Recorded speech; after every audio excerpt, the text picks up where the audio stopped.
राधिकाची आनंदी भविष्य निर्मितीची यशोगाथा. मित्रांनो, शिक्षण घेताना आपल्या आयुष्याची सर्वात मौल्यवान अशी 15 ते 20 वर्षे खर्ची पडतात. पालक लाखो रुपये खर्च करतात, शिक्षक अपार मेहनत घेतात आणि अपेक्षा असते की मुलांचं आयुष्य सुखी व्हावं. फक्त 15% मुलांना लहानपणापासून योग्य वातावरण मिळतं, पण उरलेल्या 80%ना हा आधार नसतो. मार्गदर्शन नसल्यामुळे अनेकांना नाईलाजाने आपली स्वप्न बाजूला ठेवावी लागतात. पण योग्य मार्गदर्शन मिळाले तर चमत्कार घडू शकतो बघा. हे मी तुम्हाला एका सत्य घटनेतून सांगतो. ही कथा आहे राधिकाची.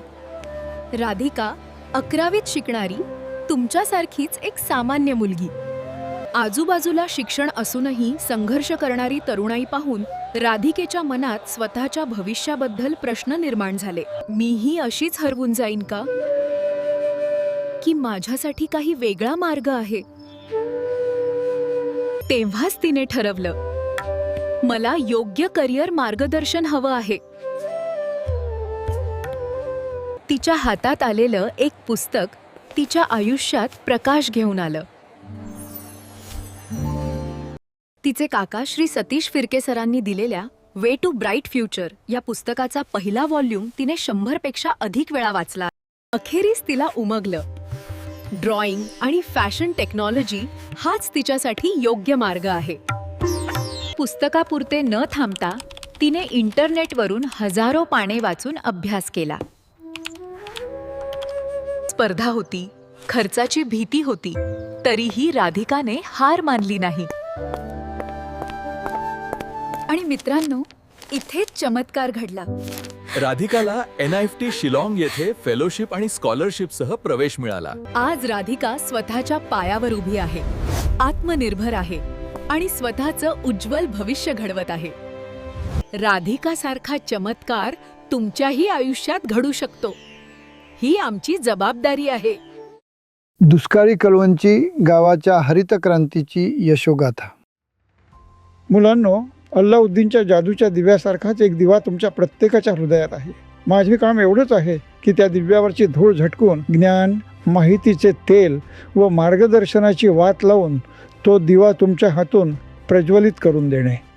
असा दिवा पेटवल्यानंतर सामान्य विद्यार्थीही समाजासाठी मोठी क्रांती घडवू शकतो. याचं उत्तम उदाहरण म्हणजे कडवणची गाव. औरंगाबादजवळील जालना जिल्ह्यातील सुमारे 300 गावामध्ये सलग 3 वर्ष पाऊस पडला नाही. पाणी, अन्न काहीच नव्हते. लोक स्थलांतरित झाले, गावे ओस पडली. पण याच परिसरातील कडवंची गावाने भर दुष्काळात 18 कोटी रुपयांची द्राक्षे पिकवून परदेशात विकली. मला विश्वास बसला नाही म्हणून मी तेथे गेलो. तेव्हा एक 40 वर्षांचा तरुण भेटला. तो म्हणाला की 12 वर्षांपूर्वी परभणी कृषी विद्यापीठातील करिअर मार्गदर्शन सेमिनारमध्ये 200 विद्यार्थ्यांना गोळा करणारा तोच विद्यार्थी मी आहे. त्यावेळी शेती व शेतकऱ्यांच्या समस्यांवर वैज्ञानिक संशोधन करण्याचं तुम्ही आवाहन केले होते. त्याच प्रेरणेतून मी MTech ॲग्रिकल्चर इंजिनिअरिंग करून नोकरी न स्वीकारता या गावात शास्त्रीय शेती व्यवस्थापन सुरू केले. त्याचा परिणाम म्हणजे मागील दुष्काळी वर्षात 18 कोटींची द्राक्ष निर्यात आणि यावर्षी 35 कोटी रुपयांचं उद्दिष्ट. एका गावात दरवर्षी 35 कोटी रुपये निर्माण झाले तर गरिबी, बेरोजगारी, कर्जबाजारीपणा व आत्महत्या टिकू शकत नाही. आणि जर कणवंचीसारख्या दुष्काळी गावात हे शक्य असेल तर राज्यातील 30,000 व देशातील सुमारे 6 लाख गावांत असे परिवर्तन घडवणेही शक्य आहे. त्यासाठी तुमच्यासारख्या आत्मप्रेरित शास्त्रज्ञ, तंत्रज्ञ, कृषीतज्ञ, अर्थतज्ञ, शिक्षणतज्ञ, कायदेतज्ञ व समाजशास्त्रज्ञांची गरज आहे. यांच्या सहकार्याने समृद्ध आणि आनंदी राष्ट्रनिर्मिती नक्कीच साध्य होऊ शकते.